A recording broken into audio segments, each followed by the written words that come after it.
हम लोग class 11 chemistry में जो कि हमारा फर्स्ट चैप्टर का जो वीडियो लेक्चर चल रहा है उसमें हम लोग एक बहुत ही इंपॉर्टेंट टॉपिक स्टार्ट करने जा रहे हैं जिसका नाम है मोल कंसेप्ट।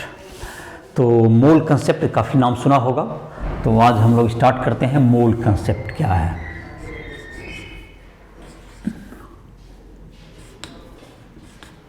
मोल कॉन्सेप्ट, मोल कंसेप्ट। तो मोल जो तुम्हारा है एक ये नंबर है। मोल, वन मोल, जैसे कि एक 1 dozen equals to what 12। 1 dozen equal 12 कोई भी चीज हो सकता है, 12 egg, 12 pen, 12 pencil, anything, any collection of 12 thing is called 1 dozen.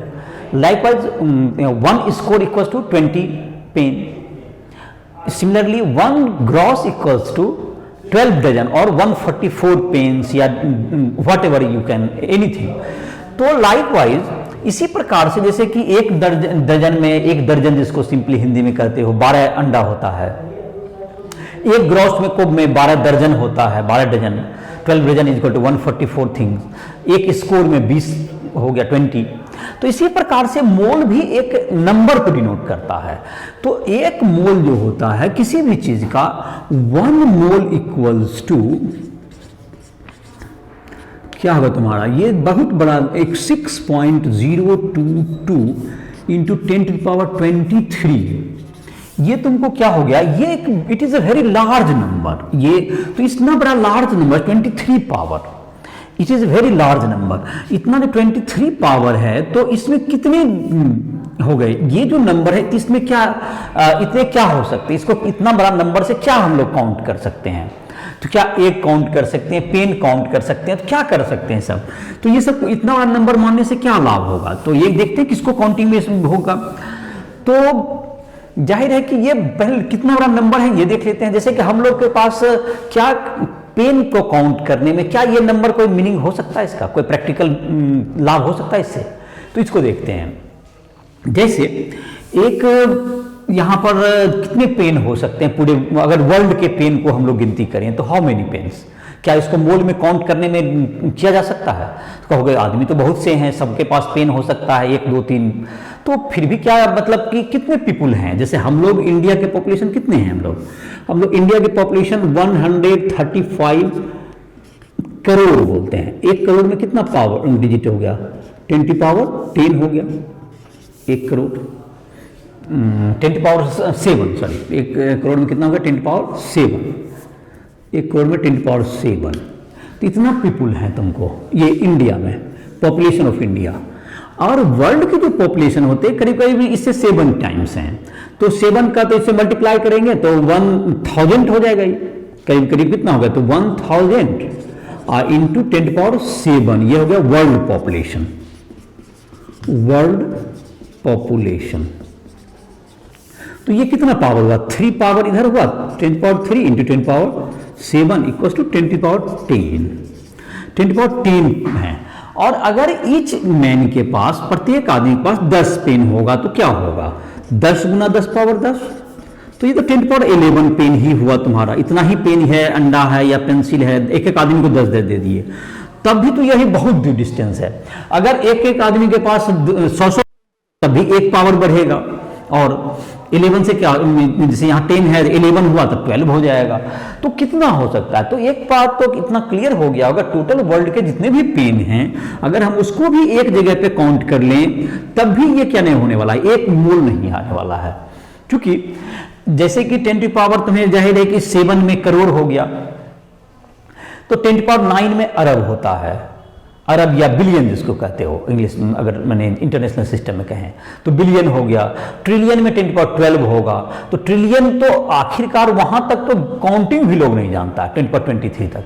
ये इतना बड़ा नंबर है। तो जाहिर है कि जो भी चीज हमको विजिबल है डे टू डे लाइफ में, उसके काउंटिंग में ये काम नहीं आएगा। तो ये नंबर जो हमने जो माना है, तो इसको किस चीज को काउंट करने के लिए हमने लिया है। तो एक बात तो ये समझ में, it is a very large number, और इसको जो है किसको, कोई भी विजिबल थिंग्स है वर्ल्ड में जो हम लोग देखते हैं, उसके काउंटिंग में उसकी कितनी नंबर है, उसको हम लोग मोल में रिप्रेजेंट करने से कोई प्रैक्टिकल लाभ नहीं होगा। तो आखिरकार इस नंबर को इस काउंटिंग, किसके काउंटिंग के लिए रखा गया, तो इसको निकालते हैं, समझ में आ गया होगा। It is a very large number. World population जैसे पेन हो गया, एग हो गया, तो इन सबों की संख्या इसके सामने बहुत छोटी होगी, कम होगी। तो जब ये सब नहीं हो सकते, इसके काउंटिंग में यूज नहीं आएगा, तो किसके काउंटिंग में आ सकता है इसका यूज।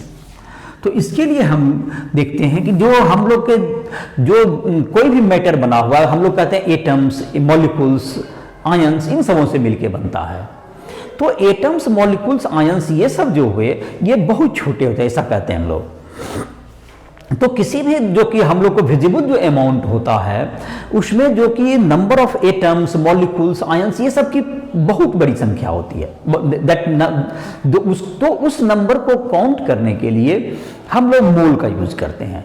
तो इसका मतलब ये हो, आप किसी भी चीज को इस मोल में, आप एग को भी आप काउंट कर सकते हैं, अंडा को, लेकिन वो 10⁻⁻20 पावर में चला जाएगा, 13, 21 पावर में चला जाएगा, इतना मोल, तो उसको कहने से कोई लाभ नहीं होगा। तो जाहिर है कि किसके लिए बेनिफिशियल होगा ये, तो इसको किसको काउंटिंग में यूज करते हैं हम लोग, ये ज्यादा बेनिफिशियल होगा, atoms, molecules, ions, electrons, ETC, electrons, ETC, इन सबों के काउंटिंग में आप, मैंने कहा कि तुमको कोई नहीं रोक रहा है कि आप पेन को मोल में काउंट ना करें, लेकिन पेन को मोल में काउंट करने से आपको कोई सुविधा नहीं होने जा रही है। तो आप मोल में रिप्रेजेंट करना चाहिए, बिल्कुल रिप्रेजेंट कीजिए, इट इज ए नंबर। इतना को जैसे कि कोई कहेगा कि अब जैसे कि इसी से जुड़ा हुआ कोई कह दे, जैसे कि कहता है 1 डजन में 12 पेंसिल होता है, तो कोई पूछे 10 डजन में कितना होगा, तो आप 10 से मल्टीप्लाई करते हैं। लाइक वाइज सेम टाइप के थिंग, 10 मोल में कितने आयंस होंगे, 10 मोल्स में कितने एटम्स होंगे, तो आप मल्टीप्लाई कीजिए 10 से, आपका नंबर मिल जाएगा। और अगर कहेगा कि इतना हमारे पास मॉलिक्यूल्स दे दिया, एटम्स दे दिया, उसमें पूछेगा कितने मोल्स हुए, तो जैसे क्या हो सकता है, तो नंबर ऑफ मोल्स जब निकालेंगे इन दिस, जैसे इसको, इस लाइन को पलट इधर से लिख देंगे, जैसे अगर एटम्स या मॉलिक्यूल्स दे देगा, मोल में कन्वर्ट करना, तो 6.02 × 10⁻23 इज इक्वल टू 1 मोल। आप निकाल के उसको क्वेश्चन को सॉल्व कर सकते हैं। या अगर 1 मोल में दिया हुआ है, तो आप जैसे यूनिटरी मेथड में करते हैं, तो इसको आप इधर लिखिएगा, और 2 मोल का निकालना है, 10 मोल का निकालना है, 1/2 मोल का निकालना है, तो आपका निकल जाएगा। इसको कन्वर्ट करके लिख दें। ये जो नंबर है, इसको पहली बार एवोगाड्रो नाम के साइंटिस्ट ने दिया गया, तो इसको एवोगाड्रो नंबर भी कहते हैं, जिसको हम लोग NA से रिप्रेजेंट करते हैं। This number is known as NA, that's equals to 6.022 × 10⁻23। It is called Avogadro number. ये क्या कहलाता है, Avogadro number.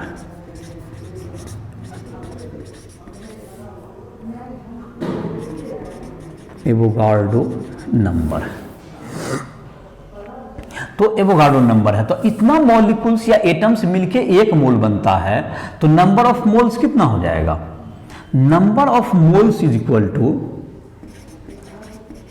Number of moles is equal to number of atoms,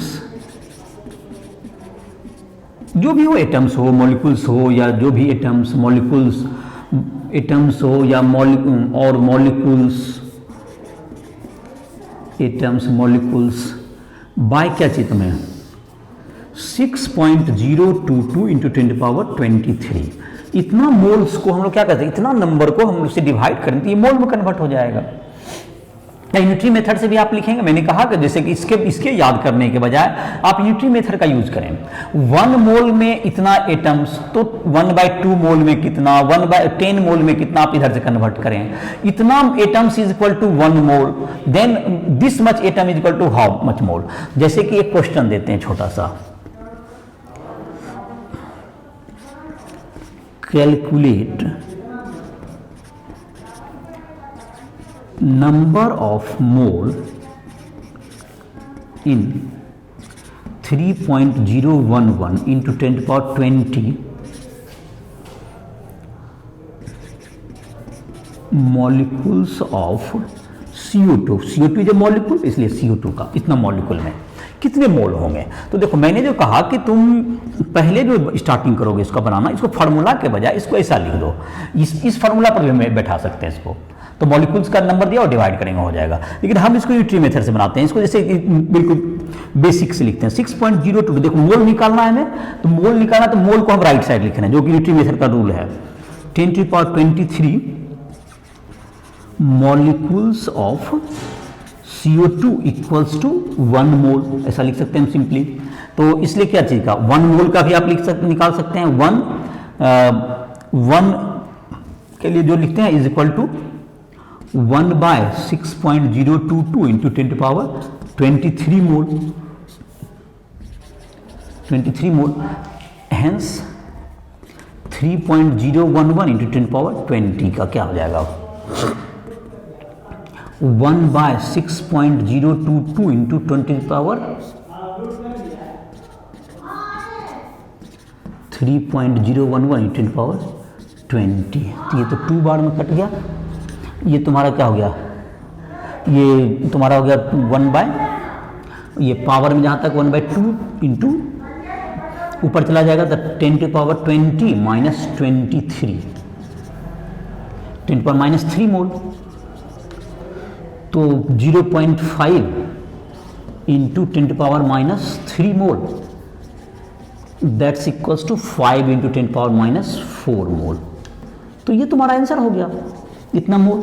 या तो इसको इस फार्मूला पर भी बना सकता था ये इस पर, लेकिन मैंने यूनिटरी मेथड से तुम्हें बनाया जिससे कि ज़्यादा समझ लें। और अगर कोई मोल में, एक मोल में इतना एटम, इतना मॉलिक्यूल, तो 1/2 मोल में कितना था आप मल्टीप्लाई कर दीजिए उसको सीधा।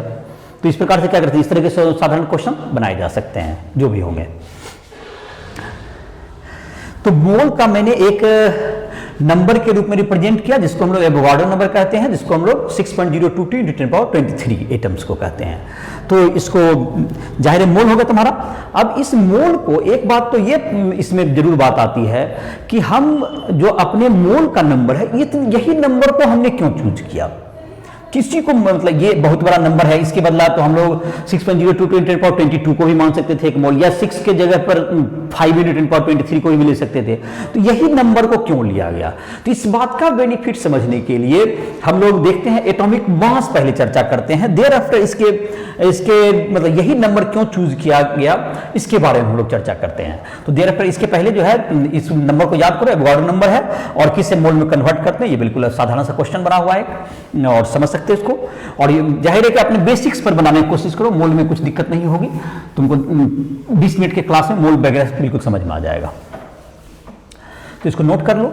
और जो भी क्वेश्चंस वगैरह तुम्हारे जो एनसीईआरटी बुक में भी दिए हुए हैं, क्वेश्चंस दिए हुए हैं, जो कि क्वेश्चन नंबर 1 से अब स्टार्ट कर सकते हो, मोल से ही स्टार्ट था तुम्हारा। एक्सरसाइज भी बनाना शुरू कर सकते हो, एक्सरसाइज में बनाओ, क्वेश्चन मोल से स्टार्टिंग हुआ है और धीरे धीरे करके तुम्हें जो पहले का भी वीडियो लेक्चर देखा होगा वो सभी देखो।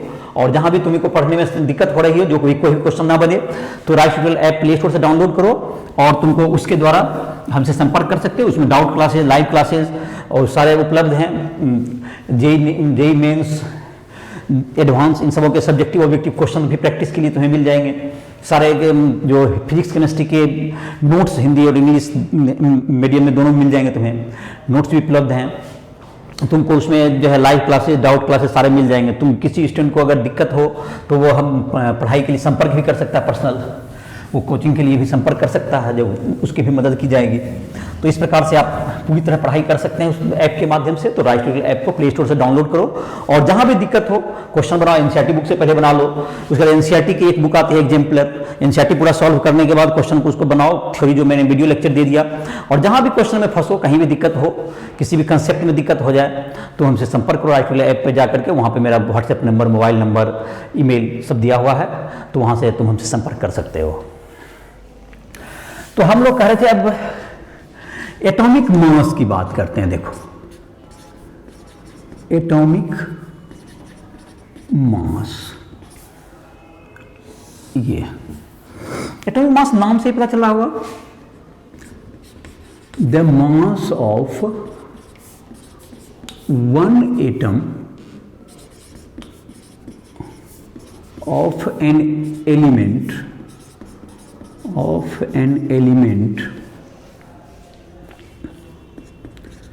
is called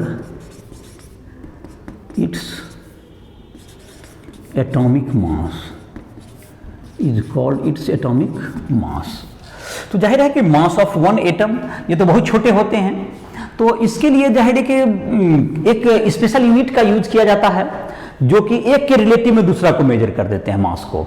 तो इसके लिए हम लोगों ने इसके लिए एक यूनिट है जो कि एटम तो बहुत छोटे होते हैं तो उसके मास भी छोटे होंगे, तो इसके लिए एक स्पेशल यूनिट की यूज किया गया है जिसको हम लोग कहते हैं, पहले AMU के नाम से जानते हैं, एटॉमिक मास यूनिट। अब इसको हम लोग यूनिफाइड मास यूनिट कहते हैं, जो कि द मास ऑफ, या एटॉमिक मास का दो, एटॉमिक मास ही कहिए, द एटॉमिक मास इज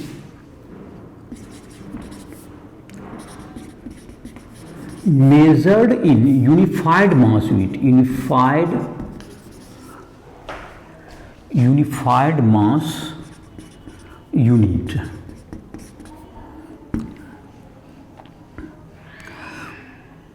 तो it is defined as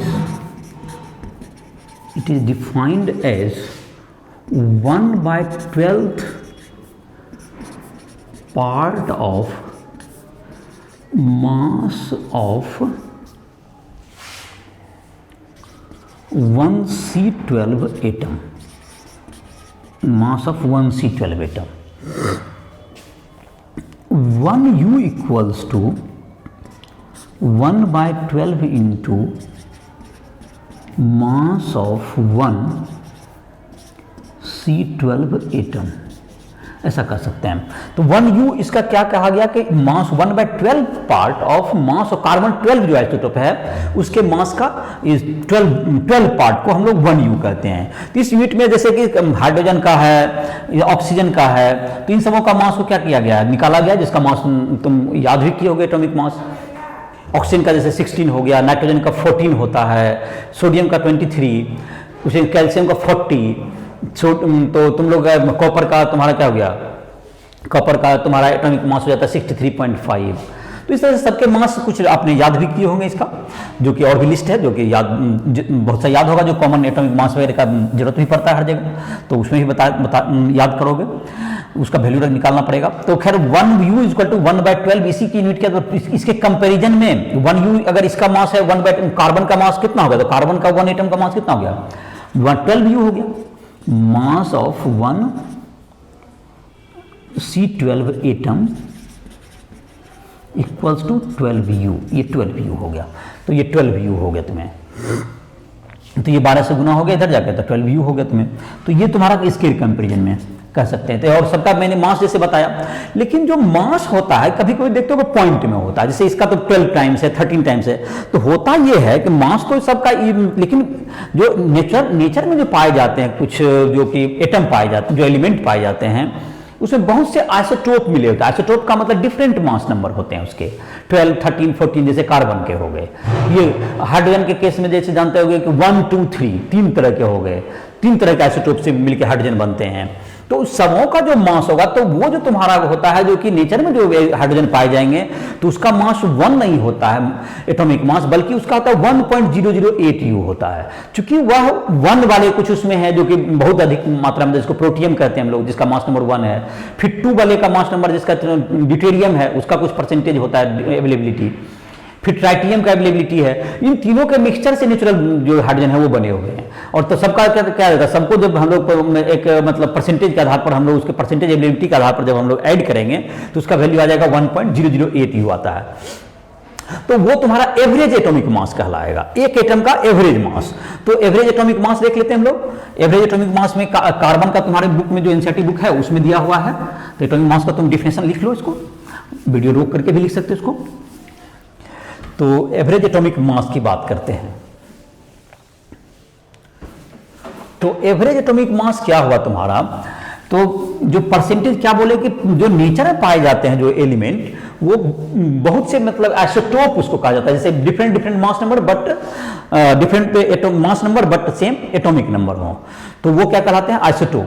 तो आइसोटोप के कारण सबका परसेंटेज अवेलेबिलिटी के आधार पर सबका जो मास होता है वो डिफरेंट हो जाता है। मास तो जो है तुम्हारा पॉइंट में भी आ जाता है।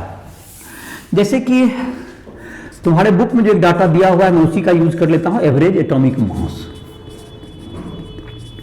Average atomic mass,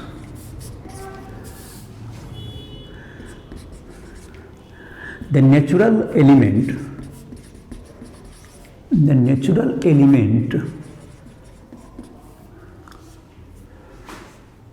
is the natural element has many isotopes of same atom.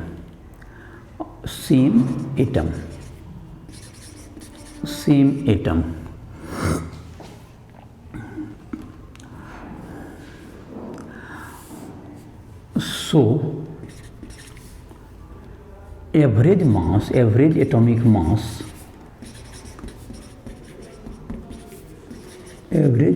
mass can be calculated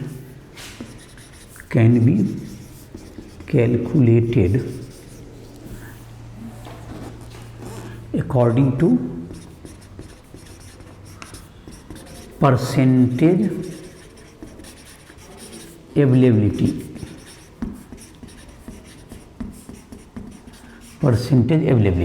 जैसे कि है तुम्हारा यहां पर देते हैं, जैसे कार्बन के केस का जैसे चर्चा करते हैं, कार्बन का लिख लेते हैं, यहां पर है तुम्हें कार्बन है, जैसे यहां पर लिख देते हैं आइसोटोप है, यहां पर है तुमको 12 का है, फिर 13 का कुछ है और कुछ 14 का है। तो परसेंटेज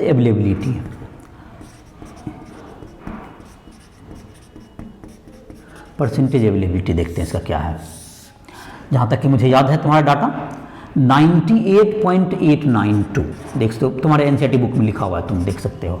12 का है 98.892, ज़्यादा परसेंटेज इसी का है। और 1.108 और इसका परसेंटेज 2 × 10⁻⁻10, वेरी लेस। कार्बन 14 जो कि कार्बन डेटिंग वगैरह में यूज करते हैं हम लोग। तो इसके आधार पर इसका एवरेज मास क्या होगा, एवरेज एटॉमिक मास क्या होगा। तो जाहिर है कि इसका 12U का है, ज़्यादा परसेंटेज है, 12 फिर 13U है, या 14U है। Average atomic mass of carbon देखो, average atomic mass of carbon, ये कार्बन जो नेचुरल कार्बन हुआ, ये इसमें 12, 13, 14 सबके मिक्सचर से बना हुआ है। और C12 जैसे U जो डिफाइन हुआ तुम्हारा C12 पर हुआ था, तो इसका एवरेज एटॉमिक मास क्या आएगा, देखो तुम्हारा क्या आएगा।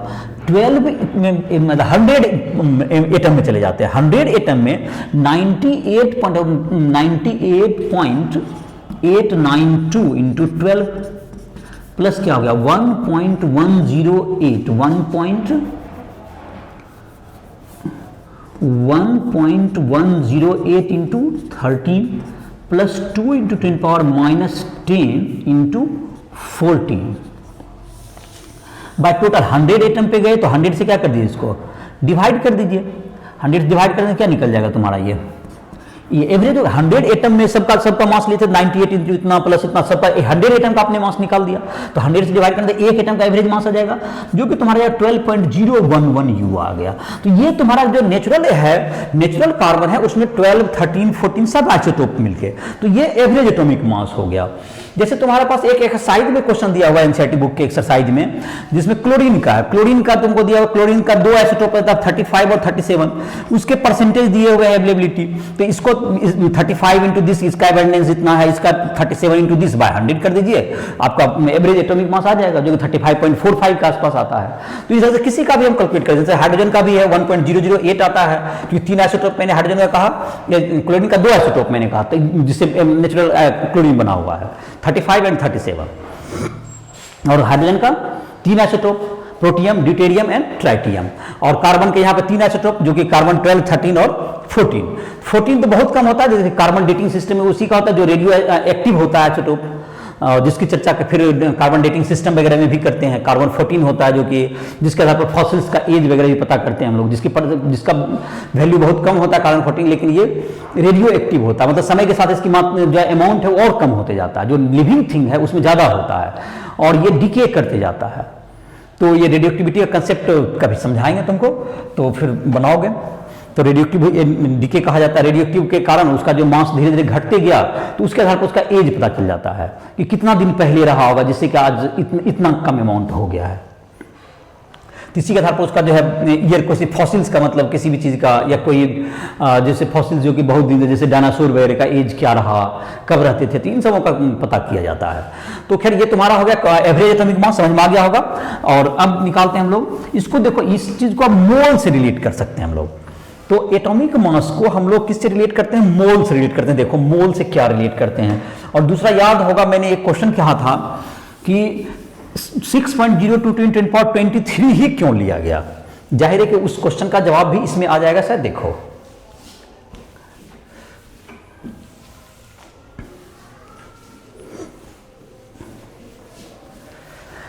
तो हम लोग अभी बात कर रहे थे, अब इसका मोलर मास का बात करते हैं। मोलर मास,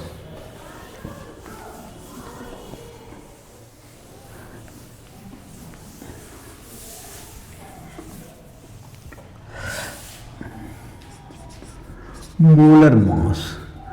तो मोलर मास क्या हुआ? The mass of 1 mole of atom, the mass of 1 mole of atom is called its molar mass. The mass of 1 mole of atom of an element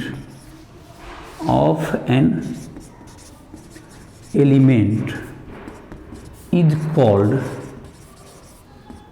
its molar mass, is called its molar mass।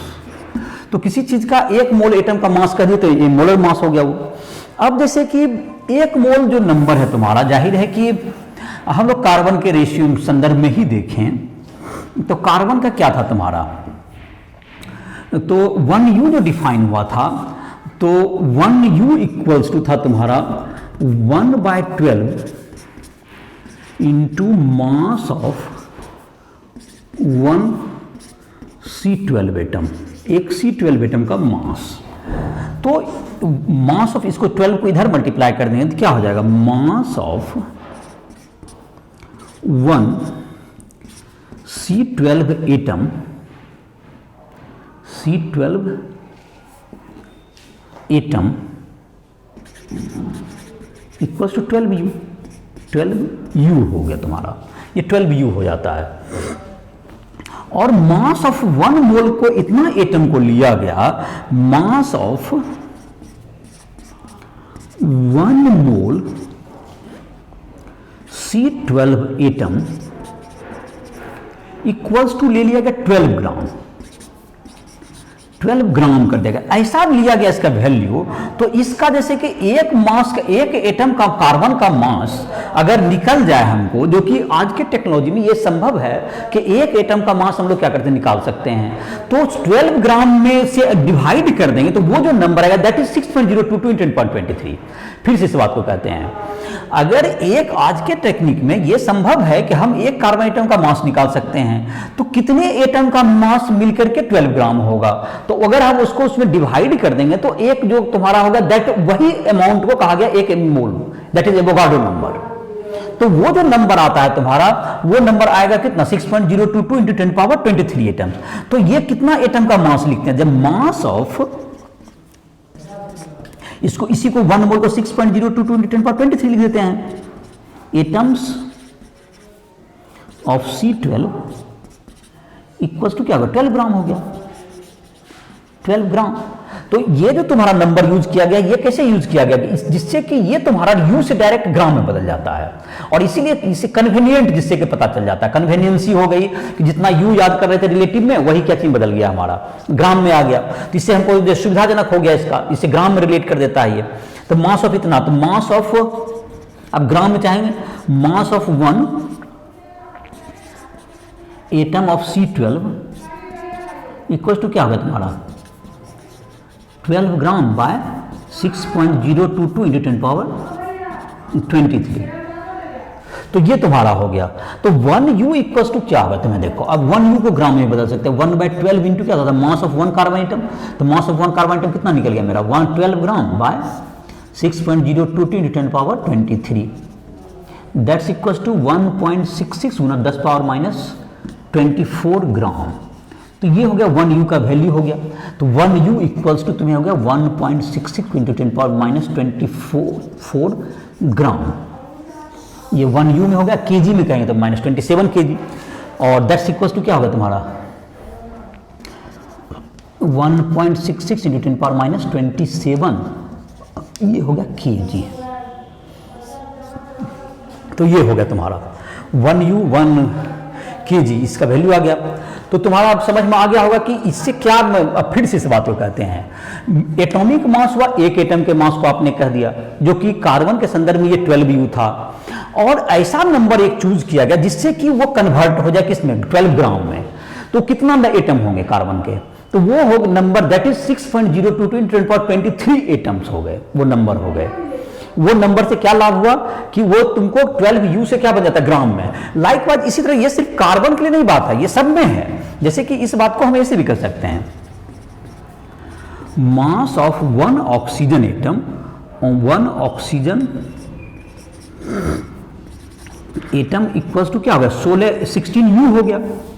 और इसी को जब कह देंगे mass of 1 mole oxygen atom, 1 mole oxygen atom is equal to क्या आ जाएगा तुम्हारा 12 ग्राम। तो ये तुम्हारा सब में लागू हो जाएगा, जैसे जो कि मैंने सोडियम के केस में 23 हो जाएगा, तो ये सब के लिए ये हो गया तुम्हें। तो ये चीज समझ सकते हो, एक एटम का जनरली क्या होगा 16U हो गया, तो एक मोल के लिए क्या हो गया, एक मोल का मतलब 6.022 × 10⁻23, 6.022 × 10⁻23 एटम। ये सब का यही होगा, जिससे क्या होता है U से सीधा क्या होता है 6.022 × 10⁻23 को जब कर दिया गया तो U से इसमें सीधे कन्वर्ट हो जाता है ग्राम में। और यही बेनिफिट को देखते हुए एवोगाड्रो नंबर का वैल्यू क्या रखा गया 6.022 × 10⁻23, एक मोल में कितने एटम्स को रखा गया, जिससे कि ये तुमको ग्राम एटॉमिक मास भी इसको कहा जाता है। मोलर मास का दूसरा नाम क्या हो सकता है इसका, ग्राम एटॉमिक मास। इसको क्या कहा जा सकता है, ग्राम एटॉमिक मास भी इसको बोलते हैं। ग्राम में रिप्रेजेंट हो गया ना, इसीलिए इसको कहते हैं gram atomic mass, generally gram atomic mass. Mole को कहीं कहीं किसी पुराने बुक्स में देखो ग्राम मोल भी कहते हैं, और ये ग्राम एटॉमिक मास में मतलब एटॉमिक मास इन ग्राम, तो ये मतलब एक मोल का मास, मास ऑफ 1 मोल एटम, ये इसका भी यही मतलब है, मास ऑफ 1 मोल एटम। तो या तो मोलर मास कहिए या ग्राम एटम है तो ग्राम एटॉमिक मास भी कहिए। मोलर मास जैसे कि एटम का भी हो सकता है, मॉलिक्यूल का भी हो सकता है, तो उसकी चर्चा करेंगे। देखो अब सीधा बात यहां पे हो गया, अब तुमको क्वेश्चंस किस किस तरह से इसमें रहेंगे, राइज होंगे।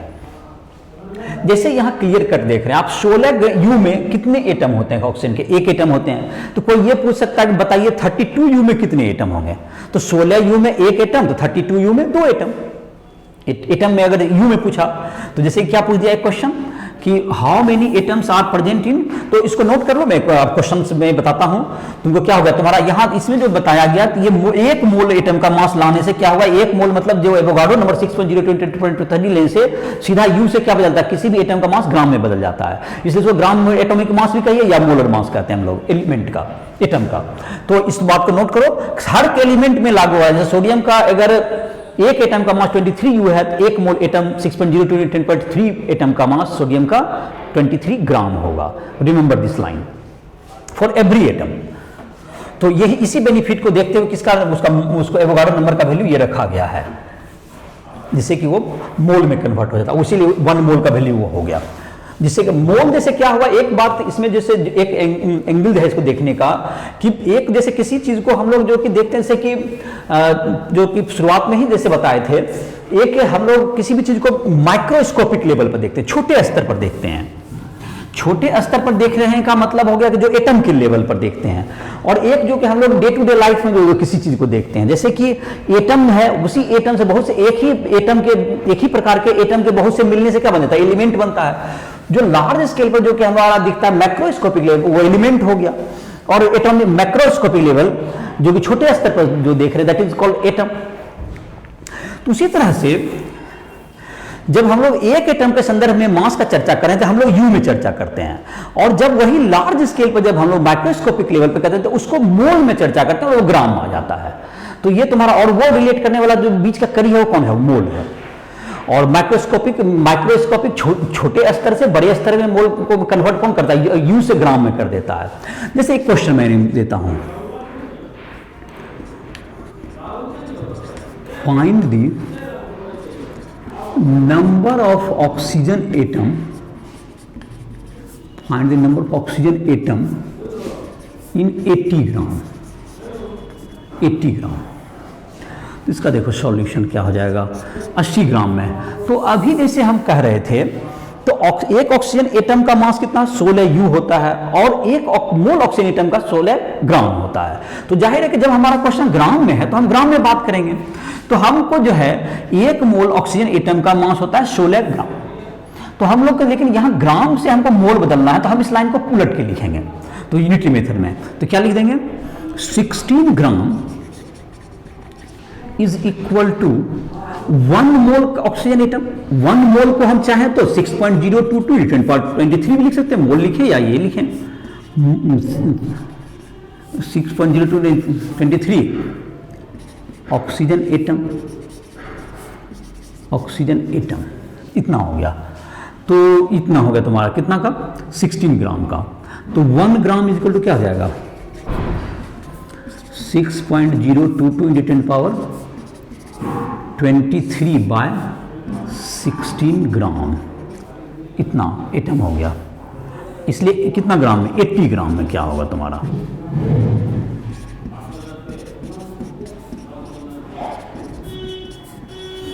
80 ग्राम बाय 16 ग्राम। तो ये 5 से कट गया, तो 6.022 × 10⁻23, 30.110 × 10⁻23 ऑक्सीजन एटम। ऑक्सीजन एटम या 3.011 × 10⁻24, तो 24 ऑक्सीजन एटम। ऑक्सीजन एटम, इतने एटम होंगे 80 ग्राम में। तो देखो ग्राम में जैसे है तो क्या चीज में आ गया? मोल में आ गया। ये मोल से हमने काम कर लिया। और अगर यही यू में रहता तो हम क्या लिख देते? तो इसी को जैसे इस क्वेश्चन में लिखते, इस क्वेश्चन को जैसे बदल दें, इसको नोट कर लो। अब जैसे इस क्वेश्चन को हम कर सकते हैं कैलकुलेट, दूसरा ही क्वेश्चन दे देते हैं, इसको नोट करो। क्या मैंने कहा कि जब इसको ग्राम था, अब जैसे इसी क्वेश्चन में को पूछता find the mass of calculate the mass of 2 mole of oxygen atom. तो इसको पलट के लिखते हैं, 1 मोल का मास कितना हो गया? यहाँ 1 मोल लिख देते, 1 मोल है मास 16 ग्राम, 2 मोल है 32 ग्राम, या इतना एटम मतलब 3.0 कोई एटम का मान दे देता कि 6.022 × 10⁻23 एटम है मास 16 ग्राम, इसलिए उतना एटम का मास कितना होगा। आप इसी लाइन से बिल्कुल उलट के बना सकते हैं सबको। तो कोई भी क्वेश्चन जो कि एटम से जुड़ा हुआ होगा, इस ढंग से आप इसी लाइंस के, इसी सेंटेंस के उल्टा इधर ही करने से कहीं इसको 1 मोल लिखना पड़ेगा, कभी 6.022 × 10⁻23 लिखना होगा, कभी आपको इधर राइट साइड लिखेगा, कभी इसको लेफ्ट साइड। इसी ढंग से क्वेश्चन बनता है और कुछ क्वेश्चन नहीं रहेगा। और जाहिर है कि मोल वगैरह निकालने के लिए तुमको नंबर के, तो ये मोल का अब कौन सी रिलेशन हमने बता दिया? मोल का हमने मास से रिलेशन बता दिया कि इसका मास से क्या रिलेशन है, एटम के मास संदर्भ में, एटॉमिक मास से। तो उसी ढंग से जैसे एक क्वेश्चन और दे देते हैं।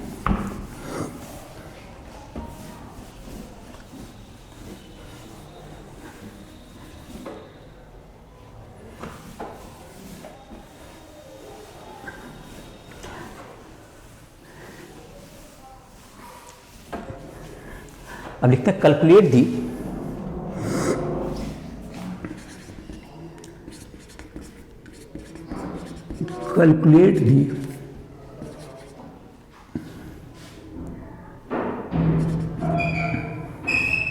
calculate the number of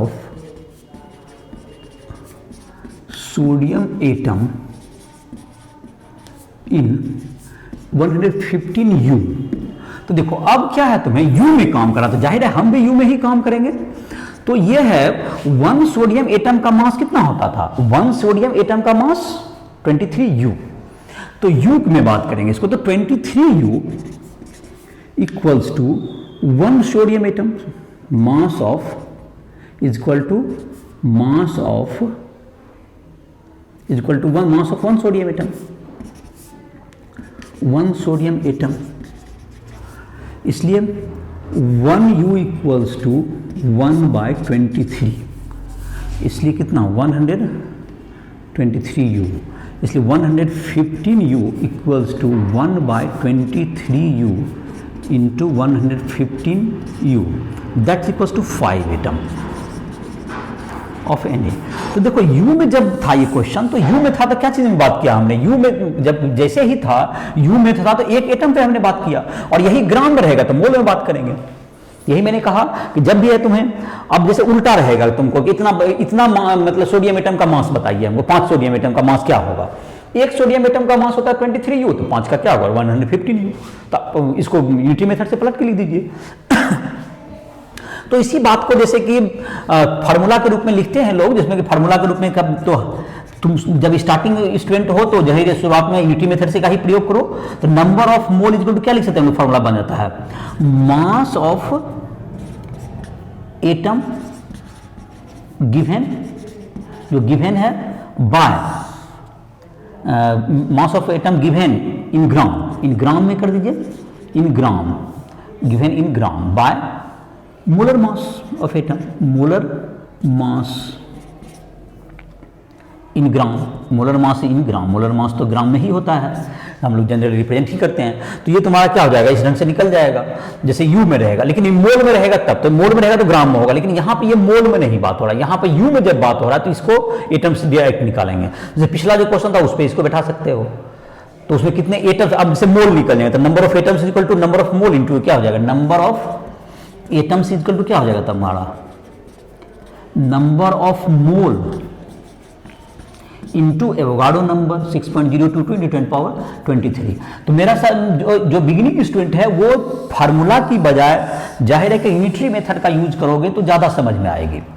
जो पहली बार बना रहे हैं तो आप फार्मूला के बजाय डायरेक्ट पहले यूनिटरी मेथड से बनाएं, होता यही चीज़ वहाँ गए, ये थर्ड स्टेप डायरेक्ट लिखा हुआ ये, जैसे हम लोग इतना में इतना लिखते हैं फिर थर्ड स्टेप को डायरेक्ट लिख दिया गया, जिससे क्विकली हो जाता है, लेकिन अंडरस्टैंडिंग तुम्हारा बनेगा इससे ज़्यादा जो पहली बार मोल का काम कर रहे हैं, तो उसके लिए यही है। और फिर बाद में तो ऑटोमेटिक इसी से काम करता है, किसी बुक में भी इसी ढंग से लिखा हुआ रहता है, वो तो यूनिटी मेथड से लिखता नहीं है, वो तो जाहिर है कि वो अंडरस्टैंड की बात है, लेकिन आपकी अंडरस्टैंडिंग बेहतर होगी तो आप तुरंत माइंड में कर सकते हैं और आप फिर ये भी फार्मूला के आधार पर बनाइए, कोई दिक्कत नहीं बनाने में।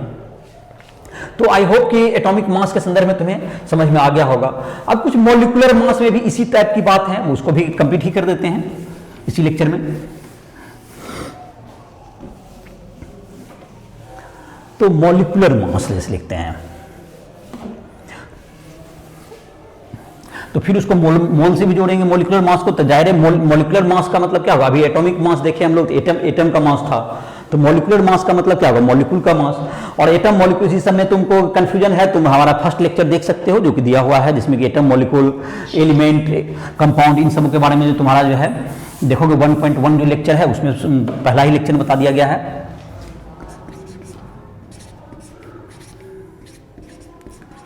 मॉलिक्यूलर मास और वेट, मास और वेट में जाहिर है कि जी का अंतर होता है, जो कि मतलब जी को हम लोग क्या करते हैं, स्मॉल जी से मल्टीप्लाई करते हैं तो वेट बन जाता है। और the mass of one molecule is called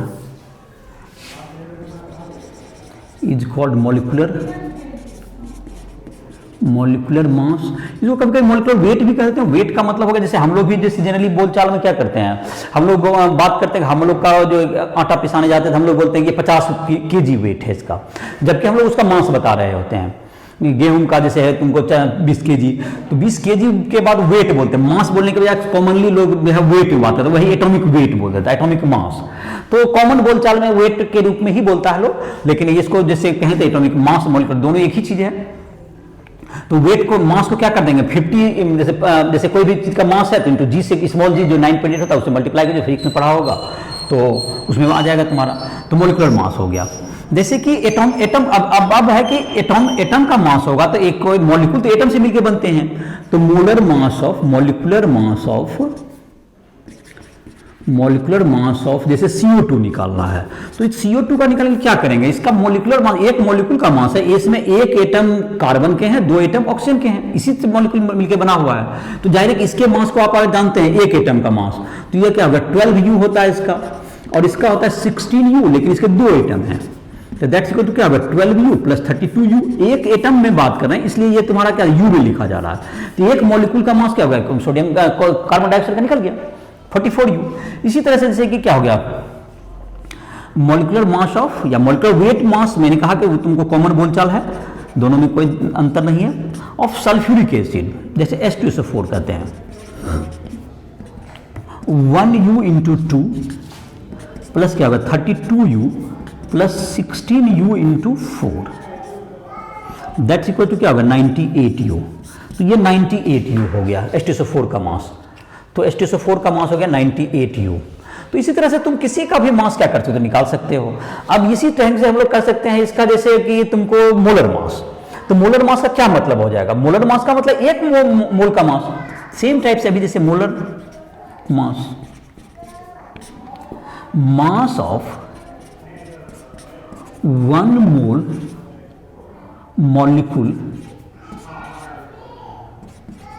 molecules is called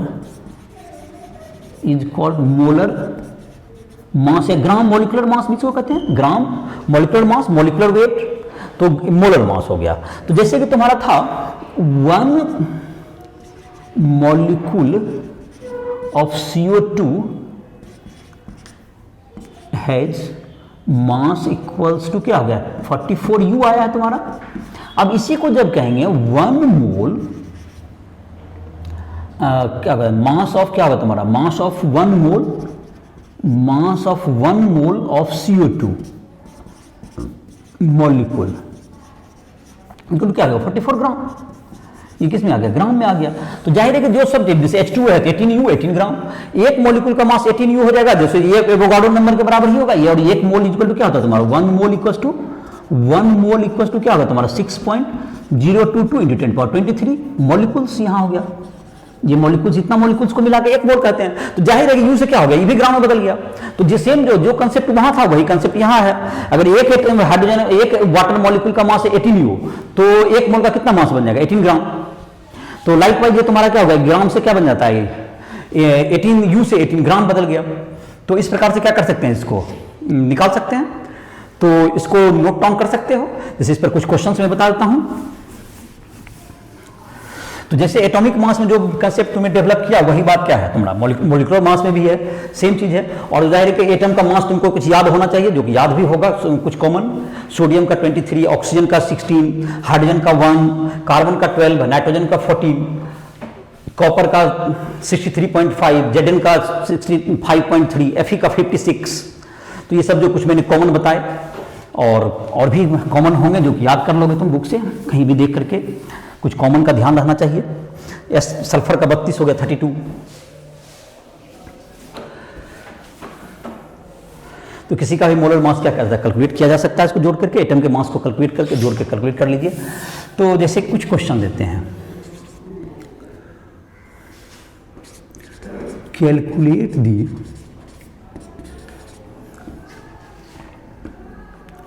mass of 3.011 into 10⁻22 molecules of water। तो वाटर का मॉलिक्यूलर वेट निकाल लेते हैं।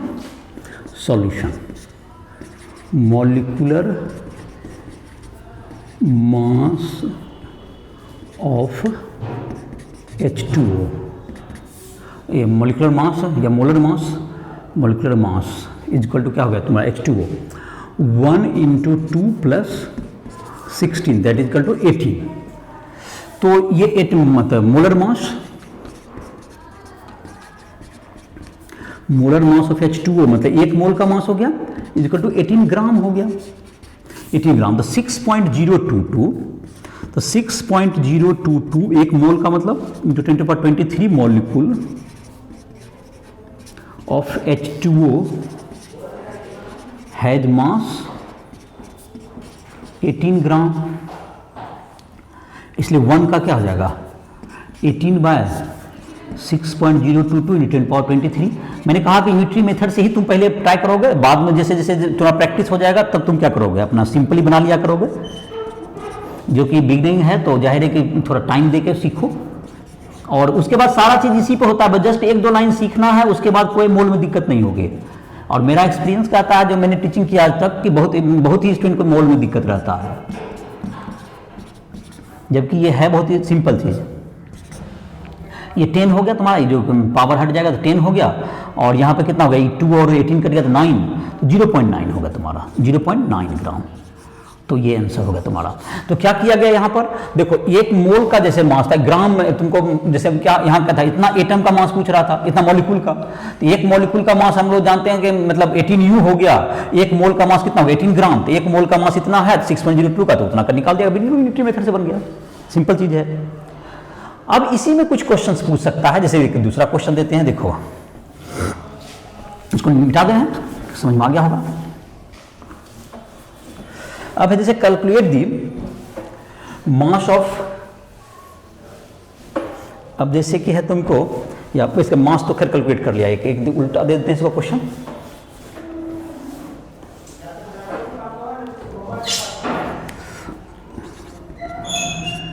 Calculate the number of atoms present in 2.2 gram CO2। Number of atoms present, CO2 molecule है, atom पूछा जा रहा है, ध्यान से। तो देखो इसको क्या करेंगे, तो molar mass of CO2, molar mass of CO2 निकाल लो, that equal to 12 plus 16 into 2, that is equal to 44 gram. तो 44 ग्राम में कितने मॉलिक्यूल होंगे, वोगाड नंबर के बराबर, ये मॉलिक्यूल होंगे, लेकिन क्वेश्चन एटम है, बाद में उस पर आते हैं। तो हम लोग क्या लिखेंगे, 44 ग्राम CO2 has 6.022 into 10⁻23 molecules, 23 molecules. मैंने फार्मूला का यूज नहीं किया है कहीं पर, और इसलिए क्या होगा तुम्हारा 1 का क्या होगा 6.022 इंटू 10⁻23 बाय क्या होगा ये 44। अब इसी के बाद क्या करना है, हम लोग को निकालना है 2.2 ग्राम का। तो 2.2 का क्या हो जाएगा तुम्हारा, 2.2 ग्राम में 6.022 इंटू 10⁻23 बाय 44 ग्राम इंटू 2.2 ग्राम। तो ये आ गया तुम्हें, तो ये तुम्हारा 2.2, तो 10 से ही आ जाएगा, पॉइंट भी आ गया, ये 2 से कट गया, 2 बार में ये कट गया तुम्हारा 2, तो ये क्या हो गया तुम्हारा 20, एक जीरो हट जाएगा 3.011 इंटू 10⁻22, 3.011 इंटू 10⁻22 मॉलिक्यूल्स, इतना मॉलिक्यूल्स हो गया। अब एक, लेकिन यहाँ क्वेश्चन तो एटम है, एक मॉलिक्यूल में कितना एटम है, 1 मॉलिक्यूल है 3 एटम, 1 मॉलिक्यूल CO2 हैज, एक कार्बन का और 3, तो 3 एटम, एक कार्बन का और 2 ऑक्सीजन का, 3 atoms, hence number of atoms क्या हो गया, नंबर ऑफ एटम्स बराबर 3 इंटू 3.011 इंटू 10⁻22, तो 3 इंटू तो 9.033 इंटू 10⁻22 एटम्स हो गया। तो पहले हमने क्या किया, ये एटम था, तो एटम से हमने क्या कर दिया, निकाल दिया, इसका एटम के आधार पर निकल गया ये तुम्हें।